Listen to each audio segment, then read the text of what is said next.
Welcome to the second episode of Psychology of Selling, a freelancer's guide to marketing and sales. In this episode, we are going to be discussing and talking about the importance of having the right mindset for sales and understanding why sales is so important for freelancers.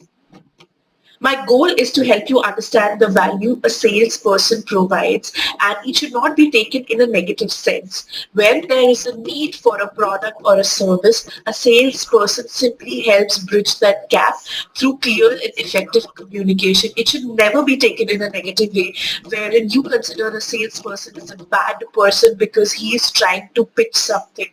Of course, pushy sales is bad, but not when you're trying to match the gap and match the need of a consumer. And that is what I'm here to talk about right now. First, let's talk about mindset. As a freelancer, it's very easy to get discouraged when you don't get sales, when you don't close a deal, or you feel very icky when you're trying to sell to a person. So all of these things come under mindset issues where from our childhood we've been taught to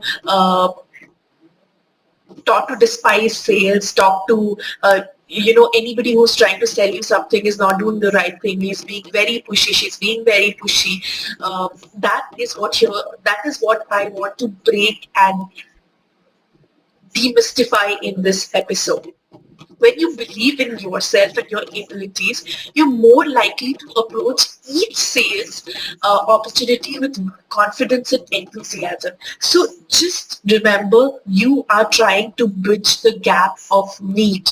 A person needs a product or a service, a freelancer needs a service, and you are simply trying to support them by providing them with the correct service. That is it. That is the only way you should look at sales. And when you do that with so much confidence and enthusiasm, that energy can be contagious and very, very attractive to your potential clients as well. When they connect with you on a very, very similar sort of energy, that is when you have the highest chances of closing a sale. How can you cultivate a positive mindset for sales? Here's a few tips. Visualize success and visualize helping people.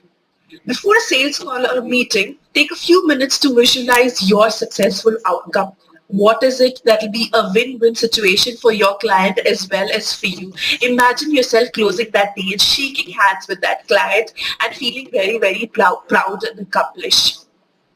Imagine that whatever the problem that the client was facing, you have been able to solve it.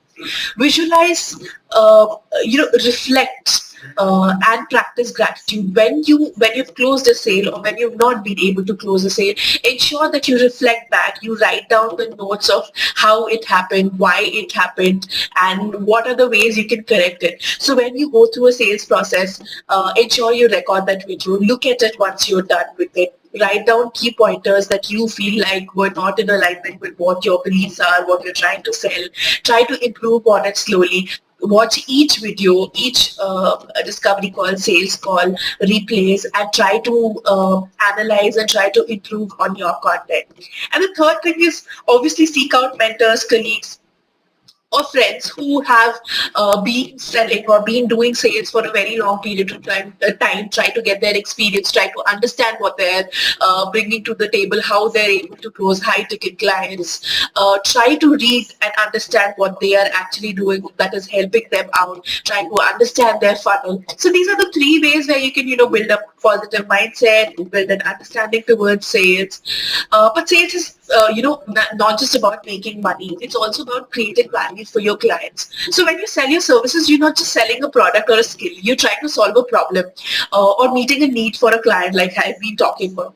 And when you do that very well, you create trust and build a long-term relationship that can lead to repeat businesses and referrals. So often very successful freelancers talk about having repeat businesses, referrals, and clients keep coming to them again and again with more and more requirements because they have served them so well. So that is what our goal towards sales should be.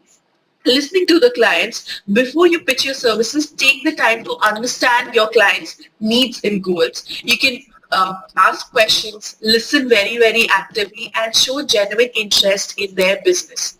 When you've understood their problem statement, communicate clearly, communicate the benefits clearly. When you present your proposal, be very clear and concise about the value that you can offer.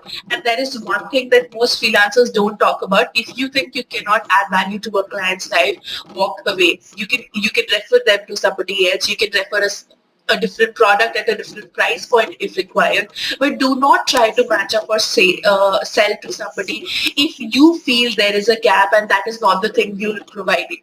Understand that you will always have an ideal client and there will be people outside of your ideal client base that might come to you. You do not need to cater to all of them. You do not need to serve all of them. After that, once you were done with your sales calls, ensure you follow up and you follow up thoroughly. After you close a deal, make sure that you have onboarding systems in place. You have systems in place where the client can go through the entire journey. Either it could be services that you're providing, it could be consulting that you're providing, or coaching. When they come into your ecosystem, they know what they are going to get out of it, or what is in it for them, right? And keep following up regularly to see how they're doing and how if there are any other ways you can help them.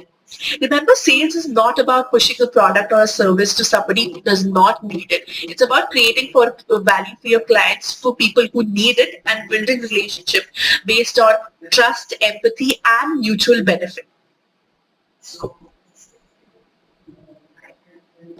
Thank you for listening to today's episode of Psychology of Selling, a freelancer's guide to marketing and sales. If you enjoyed this episode, please leave us a review on any of your preferred platforms. We are available everywhere. And do not forget to subscribe so you never miss an episode. See you next time. Bye.